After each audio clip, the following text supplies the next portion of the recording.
Party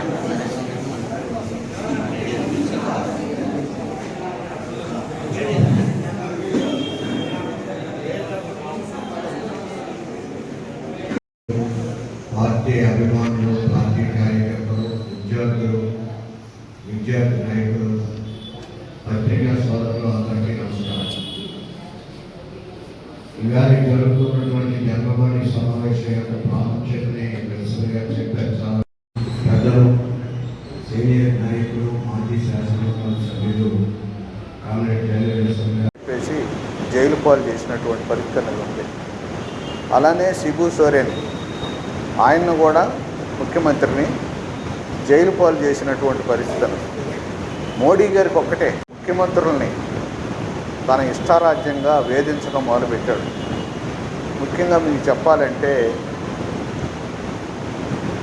ఢిల్లీలో ఉన్నటువంటి ముఖ్యమంత్రి ఆపుకు సంబంధించినటువంటి దాన్ని జటిలం చేసి 370 అనే అధికారాన్ని తీసుకొచ్చి దాన్ని రద్దు చేశాడు.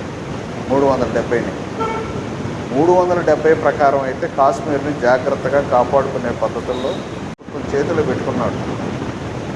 అలానే ప్రణాళికా సంఘం అనేది రద్దు చేసి నీతి ఆయోగ్ అని పేరు పెట్టి అదొక కథ చేశాడు ఆయన. ఇప్పుడు ఎక్కడ కూడా సరే గత నెల 1, 2, 3 తారీఖుల్లో రాష్ట్ర కమ్యూనిస్టు సమితి సమావేశాలు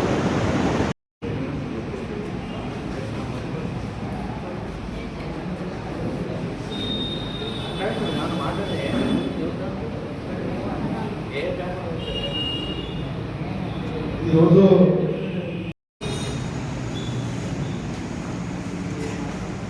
భారత కమ్యూనిస్ట్ పార్టీ పార్వతీపురం జిల్లా, మన్యం జిల్లా కాంగ్రెస్ చిరంజీవులైనటువంటి విద్యార్థి ఫెడరేషన్ కార్యకర్తలు కూడా వచ్చారు. అందరికీ వరదలు ఇవన్నీ వచ్చినాయి.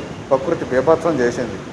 దాదాపు 700 మంది దాకా కొంతమంది చనిపోయారు, కొంతమంది ఆచూకీ లేవు. కనీసం అక్కడ సహాయక చర్యలు చేయడానికి కూడా మోడీ ముందుకు రావట్లేదు. ఎందుకనంటే అది కేరళ, తన రాష్ట్రం కాదు, వేరే రాష్ట్రం, అంటే వేరే పార్టీ పరిపాలిస్తున్నటువంటి రాష్ట్రం అని చెప్పి ఆయన.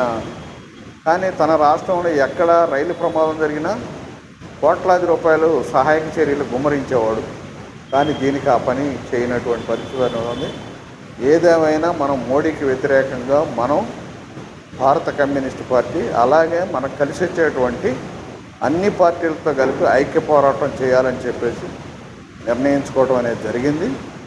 దాని మీదనే ఇవాళ ఈ రాష్ట్రంలో ఇండియా కూటమిగా మనం కాంగ్రెస్, సిపిఐ, సిపిఎం కలిసి పోటీ చేసాం. పోటీ చేస్తే దాని ఫలితాలు చాలా బాగా, అంటే చేదు ఫలితాలు, ఒక్క మాట చెప్పాలంటే, అంటే వినటానికి కూడా చాలా అవమానకరమైనటువంటి ఫలితాలు వచ్చినాయి. మన పార్టీ వాళ్ళే మనకి ఓటేయలేనటువంటి పరిస్థితి అనేది కల్పించబడింది. ఏదేమైనా సరే ఇవాళ ఈ తప్పుని మనం సరిచేసుకోవాలి.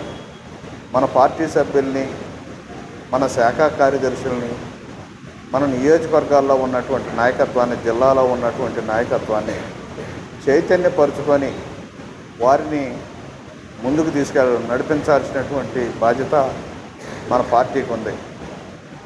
ఇవాళ మన పార్టీ పుట్టి దాదాపు 99 సంవత్సరాలు పూర్తయి 100వ సంవత్సరం రేపు డిసెంబర్ 26వ తారీఖు 100వ సంవత్సరం ప్రవేశిస్తుంది.